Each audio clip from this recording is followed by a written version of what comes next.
என்னமோ தெரியல, கேஸில் ஸ்லோ ஃப்ளேமில் குக் ஆகிற டீ தான் செம்ம டேஸ்டியாக இருக்குது இந்த மாதிரி தெரிஞ்சு. சிலிண்டர் இல்லாத டைமில் இதெல்லாம் உனக்கு தேவையா அப்படின்ற மாதிரி என் மைண்ட் வாய்ஸே என்னை கொஸ்டின் பண்ணுது. பட் என்ன பண்ணுறது, இந்த டீ மட்டும் இதில் கொதிக்க வச்சுட்டு குடிச்சிடலாம் அப்படின்றதுனால நான் டீயை மட்டும் போட்டு குடிச்சிட்டேன்.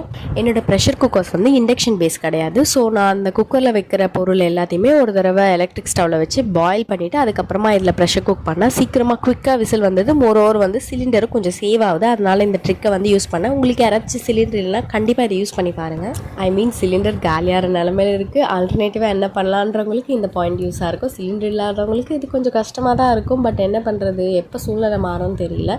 நான் ஏற்கனவே காட்டினேன் இல்லையா, அந்த பச்சை மிளகாலாம் ஒரே ஒரு நாளில் அழகாக எல்லாமே சகப்பாயிடுச்சு. ஆனால் அது பழுத்த மிளகா தான் இருக்குது, இன்னும் காயலை. இன்னும் காஞ்சிச்சுன்னா அப்படியே காஞ்ச மிளகா ஆகிடும் போல். கொஞ்சம் பிஸி டே, அதே மாதிரி ஹெவி ஒர்க்கும் இருக்குது. ஸோ அதனால் கொஞ்சம் பரபரப்பாக சமைச்சேன். என்ன செஞ்சேன்றதை நெக்ஸ்ட் மீட் பண்ணும்போது சொல்கிறேன். பாய்.